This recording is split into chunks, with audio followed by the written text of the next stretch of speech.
Ladies and gentlemen, RMAC Hall of Famer Chad Friehauf.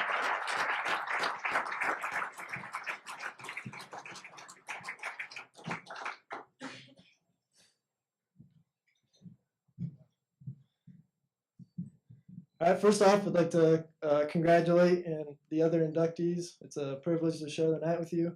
I'd also like to thank my family and friends that showed up today. My parents, I could probably count on one hand how many games they missed from Pee Wee all the way up to college, whether it's football, basketball, baseball, wrestling, track. They spent their fair share of time on the bleachers. So thanks. Coach Stitt, definitely wouldn't have had a career without him. He's the only football coach in America to send me a recruiting letter.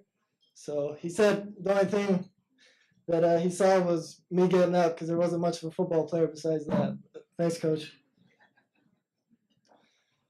The longer you're removed from something, the greater appreciation you have for the special events in your life. Being inducted into the RMAC Hall of Fame brought a lot of good memories back from the best time of my life. As the very true sayings go, the quarterback gets too much blame when you lose, and in this case, too much credit when you win. You rarely receive individual awards when you don't play on successful teams. So this is definitely a reflection of 2004 Colorado School of Mines football team. This is why I will hold nothing back tonight talking up the 2004 RMAC champs. I'm so proud on what we accomplished and proud to be such part of something so special. You'll be surprised at how many times I heard the infamous question that never failed to get under my skin. Mines has a football team? This was shortly after the time when the football program was ranked 150 out of 151 teams, second to last. Professors would giggle when you told them you had to miss class for a road game. There's nothing short of a miracle getting the players together in the 2001 recruiting class, and in 4 short years later, we would have our highest ranking of 5th in the country. The questions quickly turned from do we have a football team to questions specifically about the 2004 season when seen in public with the classic Mines gray t-shirt.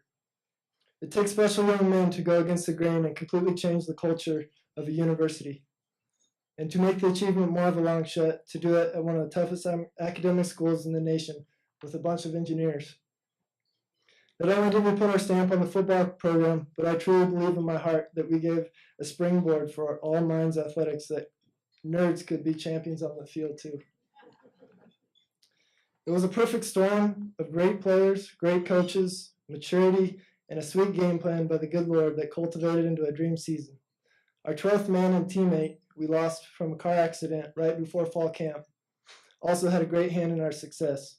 We knew that the breaks we caught and the balls that bounced our way, and there were many that season, could only be credited to Scott Hahn.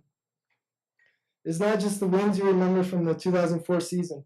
It is the camaraderie and the close-knit family that was formed.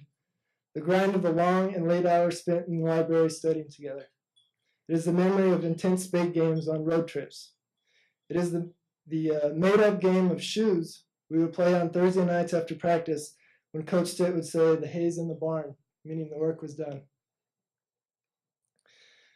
It is the strategy and gamesmanship that went into using teammates' bathrooms on road trips without them knowing.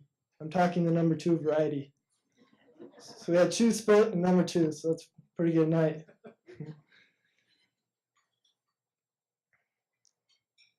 It is a revolving door at strength coach, which at many times we did not have one. We would organize our own workouts and held each other accountable. They were harder than any workout that any strength coach would give us.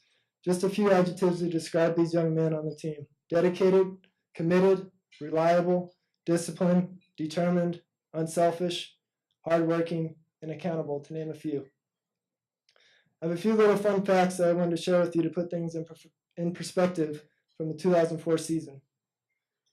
We had 21 of the 22 starters, or positions, were returning starters. We had 3 preseason All-RMAC selections, and 18 were named to the postseason team, along with Coach Stitt receiving Coach of the Year. We had 5 All-Americans.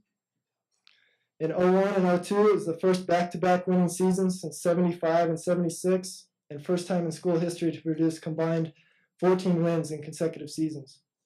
In 01, 02, 03, it was the first time to have 3 straight winning seasons since 1913 to 1915.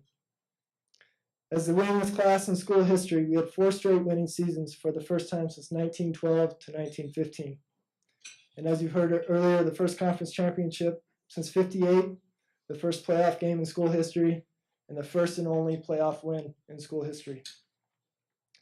I finally would like to keep my streak alive by naming my 5 offensive linemen: Travis Yenny, Gary Metz, Nick Belden, Stephen Immel, and Zach Ballard gave up a remarkable and still unbelievable 15 sacks and 548 attempts. And a handful of those I know were my fault. Through blood, sweat, tears, and many heartaches, we and you too can achieve the impossible. Again, thank you for this honor that I accept on behalf of the 2004 RMAC champs. Congratulations, Chad.